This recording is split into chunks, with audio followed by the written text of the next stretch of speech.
आज हम लोग जो सब्जेक्ट पढ़ने जा रहे हैं वो बीई फर्स्ट ईयर का केमिस्ट्री चैप्टर है, केमिस्ट्री सब्जेक्ट है, जिसका जो चैप्टर हम स्टार्ट करेंगे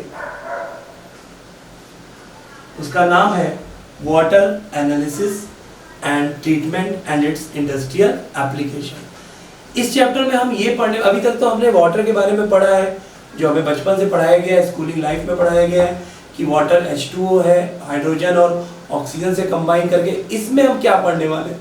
इसमें हम ये देखने वाले हैं कि वाटर का ट्रीटमेंट किया जाता है। क्यों ट्रीटमेंट किया जाता है? क्योंकि वाटर में बहुत सारी इम्प्योरिटीज होती हैं, कई सारे सॉल्ट होते हैं जिसको हटाना बहुत ज़रूरी है। तो ये इस चैप्टर में हम लोग पढ़ने वाले हैं। तो चलिए सबसे पहले हम इस चैप्टर की हेडिंग डाल लेते हैं। तो इस चैप्टर का नाम है, सबसे फर्स्ट चैप्टर है हमारा water analysis treatment and it's industrial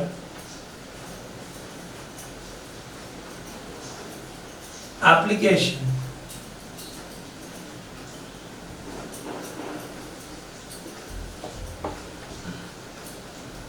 water analysis, water के बारे में हम एनालाइज करेंगे, ट्रीटमेंट करेंगे कि क्या इसका ट्रीटमेंट है, अगर वाटर में कोई चीज प्रेजेंट है तो उसके लिए हमारा क्या ट्रीटमेंट होना चाहिए, और इंडस्ट्रियल एप्लीकेशन क्या है, वाटर का इंडस्ट्रीज में क्या एप्लीकेशन, ये चीज हम इसमें डिस्कस करेंगे।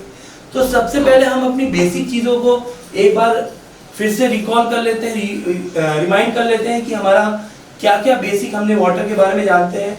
हम वाटर के बारे में जानते हैं सबसे पहली चीज कि वाटर जो है उसका केमिकल फॉर्मूला है H2O। H2O मतलब हाइड्रोजन एंड ऑक्सीजन का, जो कि फिक्स रेशियो 1:8 में कंबाइन होता है। ठीक है, ये एक कंपाउंड है। कंपाउंड क्यों है? क्योंकि इसमें हाइड्रोजन और ऑक्सीजन दोनों अपनी आइडेंटिटी खो देते हैं। बहुत से बच्चों को मैंने कंफ्यूजन देखा है कंपाउंड और मिक्सचर में, क्योंकि नॉर्मली हम स्कूल लाइफ में जब रहते हैं तो हमें डेफिनेशन याद करा दी जाती है, लेकिन और आगे चल के हमें बड़ा कंफ्यूजन रहता है कहाँ मिक्सचर लिखना है, कहाँ कंपाउंड लिखना है। तो इसके लिए मैं एक सरल तरीका बताता हूँ कि कंपाउंड और मिक्सचर में क्या डिफरेंस है। मिक्सचर, नॉर्मली मिक्सचर का मतलब होता है नमकीन, वही नमकीन जो हम खाते हैं उसी मिक्सचर का यूज होता है केमिस्ट्री में। जब कोई एलिमेंट्स मिलके मिक्सचर बनाता है, मान लीजिए ए और बी दो एलिमेंट हैं, ये मिलके ए बी एक मिक्सचर बनाते हैं। मैंने कहा कि ए बी एक मिक्सचर बन रहा है, तो इसका मतलब ये है, मैं ये कहना चाह रहा हूं कि ए और बी कंबाइन करके ए बी मिक्सचर बन रहे हैं। ये अपनी आइडेंटिटी लॉस नहीं कर रहे हैं, आइडेंटिटी लॉस नहीं कर रहे हैं। मतलब ए, जैसे मिक्सचर में होता है ना, नमकीन हम खाते हैं तो उसमें काजू आ जाता है तो हम बोलते हैं भाई इस नमकीन में काजू है। मूंगफली आ जाती है तो हम बोलते हैं कि इस मिक्सचर में मूंगफली है। ठीक उसी तरह जब मिक्सचर बनता है तो वो अपनी आइडेंटिटी लॉस नहीं करता, लेकिन जब कंपाउंड बनता है सेम प्रोसीजर, एलिमेंट से ही कंपाउंड भी बनता है। लेकिन अगर मैं ये कहूं कि ये कंपाउंड है तो इसका मतलब है कि इसने अपनी आइडेंटिटी खो दी। आसान शब्दों में जब हम वाटर कहीं का पानी पीते हैं तो हम ये नहीं कहते कि यार इस पानी में हाइड्रोजन कम है या इस पानी में ऑक्सीजन ज्यादा है। क्यों? क्योंकि हाइड्रोजन और ऑक्सीजन दोनों ही अपनी आइडेंटिटी खो चुके हैं। तो इसलिए मैंने बताया कि वाटर, सबसे पहले हम जो जानते हैं H2O एक कंपाउंड है, किससे मिलके बना है? हाइड्रोजन और ऑक्सीजन से। ये हमारी बेसिक चीजें हैं जो हमें बचपन से पढ़ाई गई है। कई लोगों को कंफ्यूजन रहता है ये रेशियो क्या है, 1 पार्ट 8 पार्ट। इसका मैं आसान शब्दों में समझाऊं, जैसे हम कुछ खाना बनाते हैं तो हम बोलते हैं ना, जैसे चाय बनती है तो बोलते हैं 1 चम्मच चाय पत्ती और 8 चम्मच शक्कर। ठीक वही हिसाब किताब इसमें है। अगर आपका 8 पार्ट हाइड्रोजन है तो 8 पार्ट ऑक्सीजन है, तो उससे आपका बन रहा है H2O। ये हमें बेसिक चीजें पता है। इसके बाद हमने वाटर के बारे में और क्या क्या पढ़ा। हम वाटर के बारे में जानते हैं कि वाटर जो है करीब करीब हमारी पूरी पृथ्वी में 75% पानी है। 75% हमारे पूरे पृथ्वी में पानी है, और ये जो सबसे ज्यादा इसमें पानी है वो है ओशियंस और सीज में। अब तो चलिए टेक्नोलॉजी डेवलप हो गई है, सऊदी में हम केमिस्ट्री में हमने पढ़ा है ऑस्मोसिस प्रोसेस के थ्रू सी वाटर को पीने लायक बना रहे हैं। भाई वो सऊदी वाले हैं, पैसे वाले बना सकते हैं, हम अभी उसमें अंडर प्रोग्रेस है। तो 75% पानी है और उसमें से मैक्सिमम पानी कहाँ पर है? ओशियन और सीज में। इसमें से जो हमारा रेन वाटर मतलब हमारा जो फ्रेश वाटर है वो केवल और केवल 3% है। मतलब आप समझ सकते हैं कि एक तो हमारे पास पानी 75% है और 75% का केवल 3% पानी ही फ्रेश वाटर है, या ये कहूं पीने लायक है। इसीलिए यहाँ पे वाटर स्कैर्सिटी से कई देश गुजर रहे हैं। जान के हैरानी होगी कि हमारा देश भी वाटर स्कैर्सिटी में ही आता है, पानी की यहाँ पे कमी है।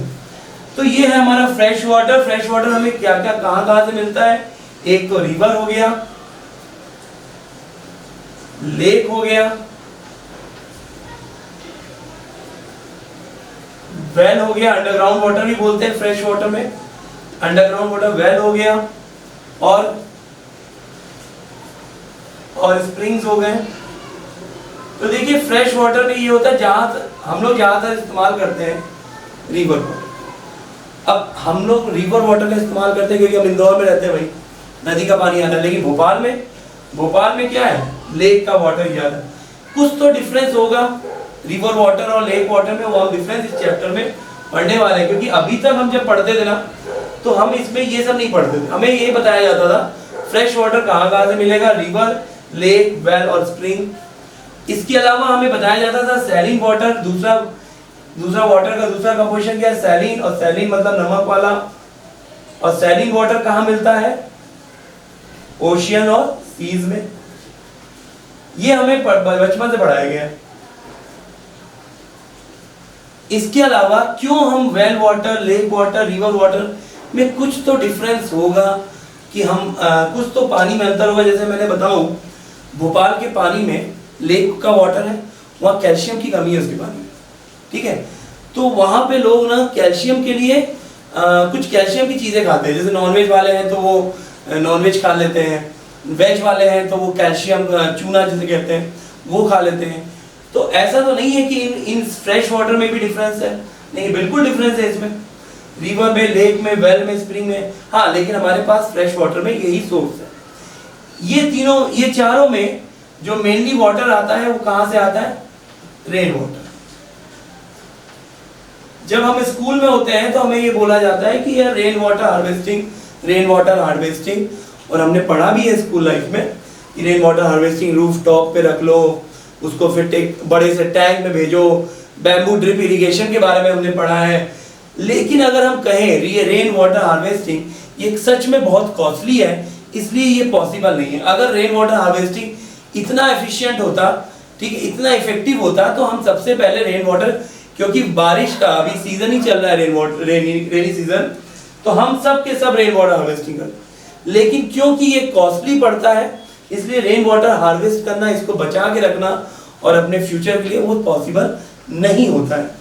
तो अब जो रेन वाटर होता है इसमें से मैक्सिमम जो रेन वाटर है वो या तो हमारा वेस्ट हो जाता है। उसका रीजन हमने स्कूल लाइफ में भी पढ़ा है, क्या है रेन वाटर किस तरह वेस्ट होता है।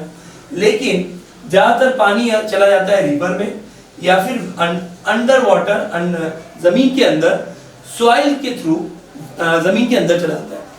सॉइल की खासियत होती है, सॉइल जो होता है ना, वैसे हमें तो देखने में मिट्टी, केवल मिट्टी दिखेगी भाई कि मिट्टी के दाने, लेकिन दरअसल अगर मैं उसका बड़ा फिगर बनाऊं मिट्टी का, आपको एक बात याद रखिएगा, जब हम लोग स्कूल लाइफ में पढ़ते थे, हमने जो भी पढ़ा है, जो भी कोई भी सब्जेक्ट आप उठाइए, मैं इंजीनियरिंग ग्राफिक्स की बात नहीं कर रहा, मैं थर्मो, सोम, कॉम, डॉम, आपको जो भी सब्जेक्ट है, फिजिक्स, केमिस्ट्री, हमने केवल स्कूल लाइफ में बेसिक पढ़ा है। जब हम इंजीनियरिंग लाइफ में आते हैं तो हम उसी चीज को डिटेल में जानते हैं, तभी तो हम इंजीनियर कहलाते हैं। जैसे कि हमने वाटर के बारे में सब चीजें पढ़ी हैं, सबको पता है कि ये रिवर, लेक, वेल, कौन सा पानी अच्छा है, कौन सा। हम घरों में आरओ क्यों लगवाते हैं, क्या जरूरत पड़ गई कि आरओ आज इतना सक्सेसफुल हो गया है, और क्या जरूरत नहीं थी। जो हमारे पहले के लोग थे जो मटके का पानी पी लेते थे, उनको फिल्टर और आरओ की जरूरत नहीं पड़ी, और हमको अचानक से आरओ को जरूरत पड़ी। क्यों हमारे आरओ में अल्ट्रावायलेट रेज जाती हैं, क्यों हमारे फिल्टर में फिल्ट्रेशन की जरूरत पड़ी, पहले सिंगल फिल्टर आता था, फिर ये काम किसका है, ये काम हम इंजीनियर्स का है। और हमें कैसे मालूम पड़ेगा, जब हम इन बेसिक टॉपिक को डिटेल में जानेंगे कि क्या होता है। तो सबसे पहले मैं रेन वाटर और वेल की बात करता हूं। जो मैंने अभी कहा कि बारिश का पानी जमीन के अंदर मिट्टी के थ्रू होते हुए जाता है। तो अब सवाल ये होता है कि सर जमीन का पानी तो बड़ा गंदा होता है और जब कुआं हम खोदते हैं तो कुएं का पानी तो साफ होता है। तो ऐसी कौन सी चीज है जो उसको साफ करती है? तो देखो, अगर मैं मिट्टी के एक कण का की बड़ी फिक्स बनाऊं तो कुछ ऐसी बनेगी और ये छोटे छोटे उसमें पोर्स होते हैं। मतलब ये वही काम करेंगे जो हमारे घरों में छन्नी करती है, छोटे छोटे गड्ढे होते हैं उसमें। अब ये गड्ढे किस काम आते हैं? जब रेन वाटर अंदर जाता है जमीन के अंदर तो वो इन गड्ढों से होता हुआ जाता है।